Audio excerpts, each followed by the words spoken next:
Assalamualaikum warahmatullahi wabarakatuh. Salam sejahtera untuk semua kawan baik Nur Iswan Channel. Salam menjernihkan pikiran dan menebar kebaikan. Kawan baik, gelombang protes itu tak bisa lagi dibendung ya. Protes terhadap keadaan dan situasi, juga terhadap sikap yang ditunjukkan oleh Pak Jokowi dan pemerintahan saat ini. Kali ini protes dan keprihatinan itu muncul dari kurang lebih 14 atau 15 ex-pimpinan KPK.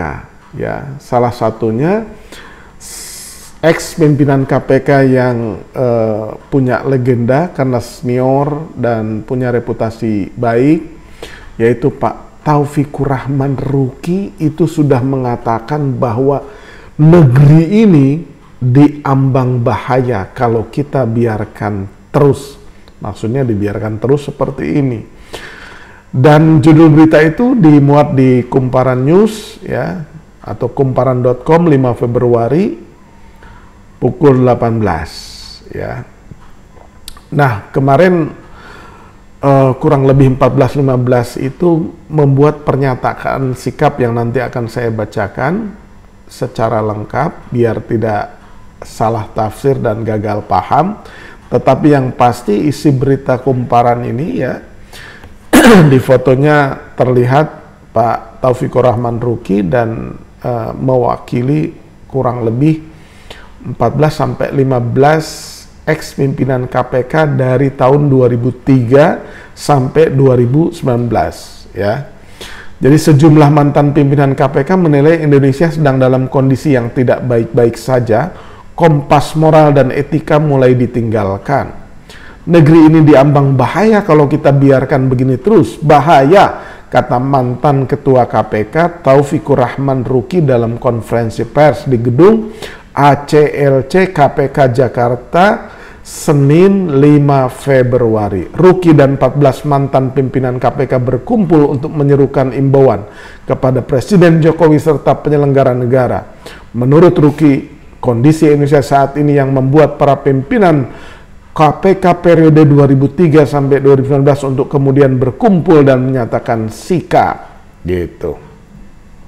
Jadi secara khusus ya, ini pernyataan lengkapnya, judulnya adalah Pesan Moral Pimpinan KPK Periode 2003-2019. Menyikapi perkembangan situasi kehidupan berbangsa dan bernegara pada kurun waktu akhir-akhir ini yang seakan-akan telah kehilangan kompas moral dan etika.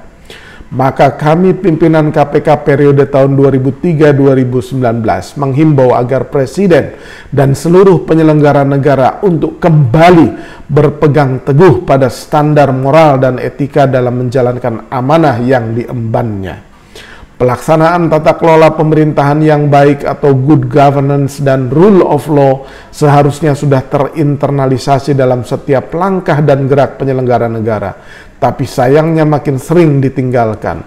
Sifat kenegarawanan dan keteladanan seharusnya juga dapat ditunjukkan oleh seorang presiden kepala negara, terlebih dalam masa-masa kontestasi pemilihan umum tahun 2024 ini.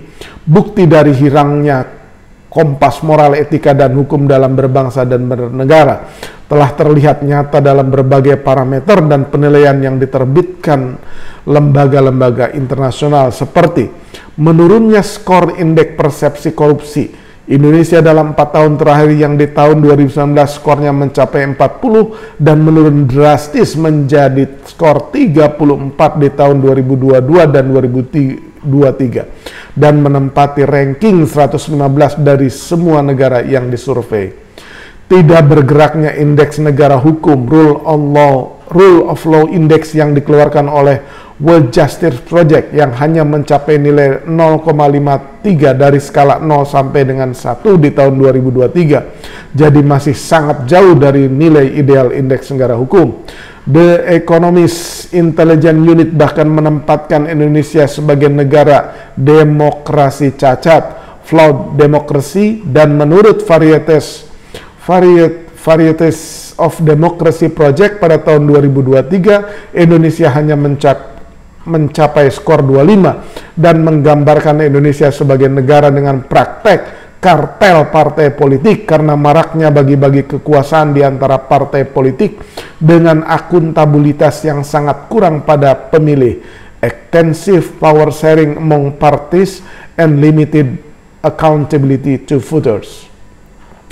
Oleh karena itu kami pimpinan KPK periode 2003-2019 menyerukan pesan moral kepada Presiden dan seluruh penyelenggara negara untuk melaksanakan pancalaku berikut. 1. Memperkuat agenda pencegahan dan pemberantasan korupsi dan sekaligus menjadi teladan atau role model dalam menjalankan sikap dan perilaku anti korupsi. 2. Menghindari segala benturan kepentingan konflik of interest karena benturan kepentingan adalah akar dan langkah awal untuk menuju praktek korupsi. 3. Memperbaiki tata kelola pemerintahan yang baik atau good government, khususnya tata kelola penyaluran bantuan sosial berdasarkan daftar penerima bantuan sosial yang sah sesuai nama dan alamat, by name by address. Tata kelola bantuan sosial akhir-akhir ini menjadi sorotan karena dilakukan dalam rentang waktu menjelang dilaksanakannya pemilihan umum 2024 dan tidak memperhatikan prinsip-prinsip good governance. 4. Kepada para penyelenggara negara khususnya aparat penegak hukum, Polri, Kejaksaan, dan TNI diharapkan selalu bersikap imparsial, adil, dan tidak berpihak untuk memenangkan calon presiden, calon wakil presiden, calon legislatif tertentu. 5. Menjamin tegaknya hukum rule of law dan bukan rule by law. Semoga Tuhan yang Maha Kuasa selalu memberikan kekuatan dan pertolongan bagi kita semua untuk mewujudkan keadilan sosial bagi seluruh rakyat Indonesia. Jakarta, 5 Februari 2024. Pimpinan KPK 2003-2019.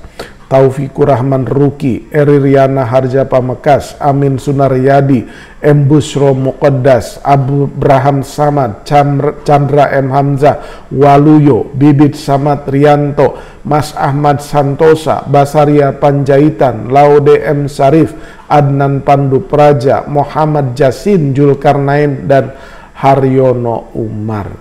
Demikianlah kawan baik.